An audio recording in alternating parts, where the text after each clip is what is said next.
Selamat datang di Virtual Spoiler. Jangan lupa like, komen, subscribe, dan follow. Chapter 633. Tak tertahankan, Su dan He memandangi perayaan sepihak di pihak lawan. Salah satu dari mereka baru saja menembus di tingkat martial sovereign, sementara seorang tetua dari pihaknya gugur. Sebuah pukulan telak yang mengguncang fondasi kamar dagang. Amarahnya memuncak sampai-sampai ia nyaris pingsan di tempat. Rambut Su dan He mulai berubah keemasan, tanda bahwa ki milik kaisar dalam dirinya meluap-luap. Ia hampir kehilangan kendali atas emosinya, tapi ia tahu ia tidak boleh meledak begitu saja. Ia adalah tetua agung dari Empyrean One Pavilion, dan pavilionnya tidak sanggup menyinggung kota besi hitam. Ia menggertakkan giginya begitu kuat hingga mengeluarkan darah, lalu mengucapkan setiap kata dengan penuh tekanan.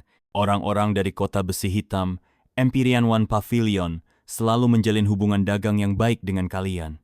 Kalian harus memberiku penjelasan. Mo Xiaochuan awalnya masih dalam suasana hati yang baik, namun wajahnya langsung mengeras saat mendengar ucapan Su dan He.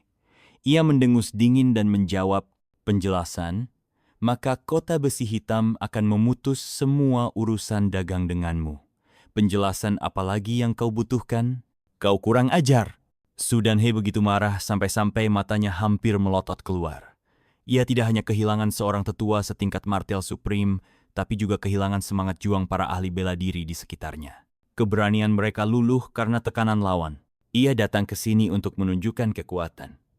Namun sebaliknya, dua bawahannya telah dibunuh tanpa jejak. Kemarahannya hampir tak terbendung. Tapi dengan sisa-sisa akal sehatnya, ia tetap menahan diri. Ia sampai menggigit bibirnya sendiri hingga berdarah. Katakan padaku, apa yang ditawarkan oleh perusahaan dagang Tianyuan dari kota besi hitam? Tak peduli syaratnya, kami akan menggandakannya, asal kalian tidak ikut campur dalam urusan hari ini. Ia sudah menahan diri berkali-kali. Selain identitas Mo Xiaochuan sebagai bagian dari kota besi hitam, ia juga memegang pedang pengguncang iblis Tiangang, pusaka tertinggi klan itu. Orang ini jelas memiliki status penting di kota besi hitam, mungkin bahkan merupakan inti dari kekuatan mereka. Jika sampai ia membunuh orang ini, Empyrean One Pavilion tidak akan mampu menahan balas dendam dari kota besi hitam. Karena itu, meski telah 2 kali dipermalukan dan diprovokasi di depan umum, Su dan tetap harus bersabar. Namun Mo Xiaochuan menjawab dengan santai, tidak ada yang menarik. Kalau mau bicara soal keuntungan, mungkin aku bisa menggunakan kepala tetua pavilionmu untuk mengasah pedangku. Oh, kau ingin menggandakan syarat? Bagus. Panggil 2 tetua lagi, penggal kepala mereka, dan mungkin aku akan mempertimbangkan untuk bekerja sama denganmu. Fuh, Su dan He begitu marah hingga memuntahkan darah di tempat. Ia langsung bangkit dari singgasananya dan melancarkan serangan telapak tangan tanpa berkata sepatah kata pun. Siapa yang bisa menahan ini? Ucapan Mo Xiaochuan barusan sudah terlalu jauh. Jika ia terus menahan diri, apa bedanya dirinya dengan kura-kura pengecut? Sekalipun ia harus menyinggung kota besi hitam, bahkan jika perang besar pecah, ia tak peduli lagi. Su dan He memang berada beberapa tingkat di atas Mo Xiaochuan. Apalagi, kemarahannya membuat kekuatannya melonjak jauh melebihi batas biasa. Dengan satu serangan telapak tangan, bumi seolah tertutup, langit runtuh, dan cahaya matahari serta bulan seketika meredup. Orang-orang dari perusahaan dagang Tianyuan hanya bisa diam dalam ketakutan menunggu kematian dengan putus asa. Bahkan Mo Xiaochuan dan Haolian Xiaohuang pun terkejut. Mereka bergegas berdiri di depan Yung Xiao, satu di kiri, satu di kanan. Yang satu mengangkat pedang panjang di udara, yang lain mengepalkan tinjunya. Wajah mereka penuh tekad. Mereka siap mati tapi tidak akan pernah mundur. Penatua Su, mengapa marah-marah pada para junior ini? Itu tidak cocok dengan statusmu. Sebuah suara datar terdengar, dingin dan malas, seakan tak mengandung kehidupan sedikit pun. Di hadapan telapak tangan raksasa milik Su dan He, tiba-tiba muncul sosok seseorang. Ia pun mengangkat tangannya dan membalas dengan kekuatan telapak tangan yang sama dominannya. Ketika kedua serangan telapak itu bertabrakan, suara benturan keras terdengar di langit, tak kalah dahsyat dari hantaman senjata tingkat tinggi.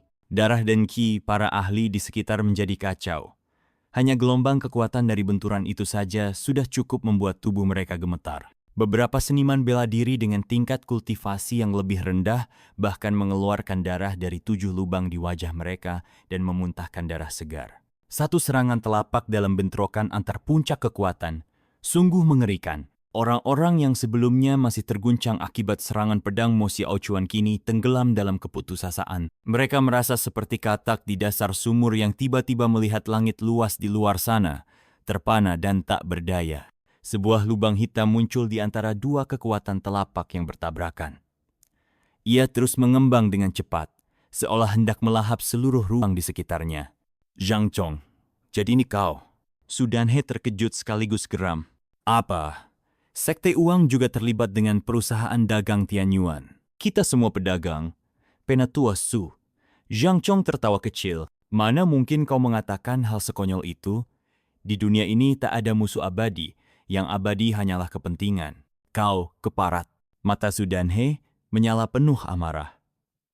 Ia meraung, kalau begitu, aku ingin tahu keuntungan seperti apa yang ditawarkan Sekte Uang dan perusahaan dagang Tianyuan sampai-sampai kalian berani mengambil risiko perang terbuka melawan Empyrean One Pavilionku. Kepalanya sudah mulai berdenyut. Ki Kaisar di sekujur tubuhnya semakin meledak-ledak. Ia menggertakkan giginya dan memaksakan kekuatan hingga 2 kali lipat, nyaris kehilangan kendali, seolah ingin meledakkan seluruh kota Songyue. Tak peduli akibatnya. Ai, sebuah helaan napas terdengar dari seseorang. Dengan 4 sekte ekstrem, mungkinkah kita bisa menyaingi Empyrean One Pavilionmu? Di tengah badai energi yang menggila itu, seseorang merobek ruang dan membuka celah di lubang hitam. Sebuah kaki melangkah keluar dari celah tersebut. Sosok itu mengenakan baju zirah perak yang terus berkilau, dan dengan paksa ia menembus gelombang kekuatan telapak tangan yang bertabrakan. Di tangan kanannya, sebuah menara kuno yang sederhana terbang ke udara. Dengan gerakan mantera, ia melemparkannya ke langit. Menara itu langsung berubah menjadi tiang penopang langit yang megah. Ia mengembang, menaungi seluruh kota Songyue, lalu jatuh menembus kekuatan telapak tangan Su Danhe dan Zhang Chong. Bum bum bum, suara dentuman keras terdengar, mengguncang bumi seperti langit runtuh dan tanah ambles. Di perkemahan menara harta karun yang jauh di kejauhan, wajah semua orang berubah tegang dan terkejut. Mata Cuibo menajam, seolah mampu menembus lapisan langit dan melihat segalanya di kejauhan. Kekhawatiran Penatua Suan benar-benar menjadi kenyataan. Sepertinya, kali ini Empyrean One Pavilion tak punya pilihan selain berkonflik dengan kami. Tatapannya terfokus pada menara tinggi di kejauhan, penuh dengan emosi campur aduk dan keterkejutan. Di Shenghua juga terkejut saat berkata, itu menara penekan surga milik 4 sekte ekstrem. Harta ini biasanya dijaga oleh wakil ketua sekte. Apa mungkin Luo Ying juga turun tangan? Cuibo bergumam, menara penekan surga ini adalah peninggalan dari zaman kuno.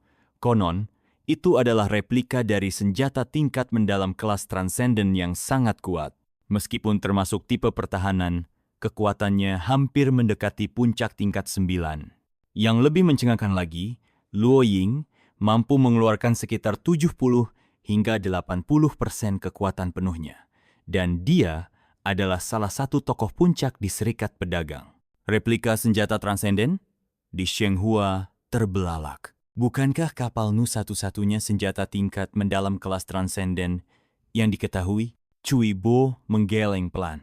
Itu setelah umat manusia menguasai benua. Sebelumnya, ada banyak makhluk kuat. Bahkan senjata transenden sekalipun sangat langka. Tapi, apa yang membuat perusahaan dagang Tianyuan mampu menarik Luo Ying untuk menjaga markas mereka? Bagaimana menurutmu, Penatua Suan? Kejutan di mata Suan Yutang perlahan memudar. Kembali ke ekspresi datar dan tak terbaca. Ia menjawab dengan tenang, kurasa ada informasi yang belum kita ketahui.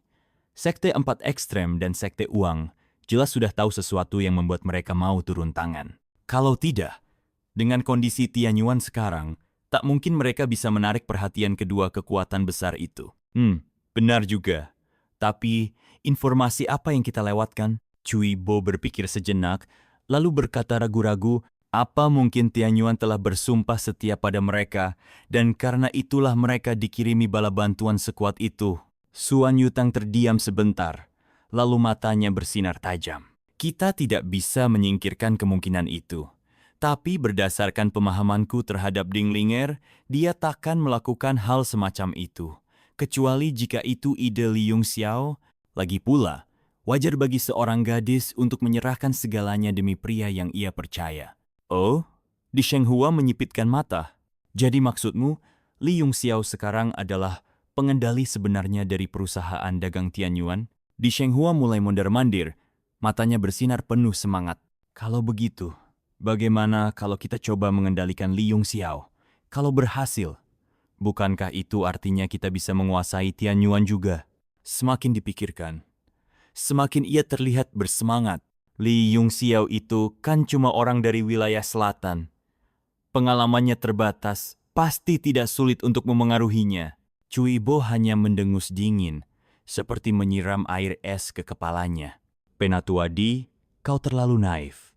Seseorang yang bisa mengendalikan Tianyuan, lalu membuat 4 sekte ekstrem dan sekte uang mau bekerja sama dengannya, jelas bukan orang biasa. Fokus kita sekarang adalah mencari tahu apa yang diketahui oleh mereka dan apa yang tidak kita ketahui. Sejak Yongxiao tiba di kota Songyue, Ji Huo ditugaskan untuk mengawasinya, kata Suan Yutang perlahan. Mungkin dia sudah menemukan sesuatu. Hah? Swift Flame itu? Di Shenghua menyipitkan mata. Bagaimana mungkin seseorang seperti Yongxiao bisa membuatnya bergerak? Siapa yang mengaturnya? Kau sangat jeli, seru Cui Bo. Li Yongxiao ini memang tidak bisa diremehkan. Panggil Ji Huo menemuiku segera. Suan Yutang menyipitkan matanya, menatap jauh ke arah langit. Ekspresi serius muncul di wajah pria berwajah kuning itu. Ia bergumam pelan pada dirinya sendiri, namun tak seorang pun bisa mendengar apa yang ia katakan. Perusahaan perdagangan Tianyuan tampak menggantung di langit. Di atasnya, pagoda penekan surga berdiri tegak, menjulang dengan tekanan mengerikan. Di depan pintu masuk pagoda, kekuatan hisap yang kuat muncul, menarik ruang di sekitarnya hingga terdistorsi.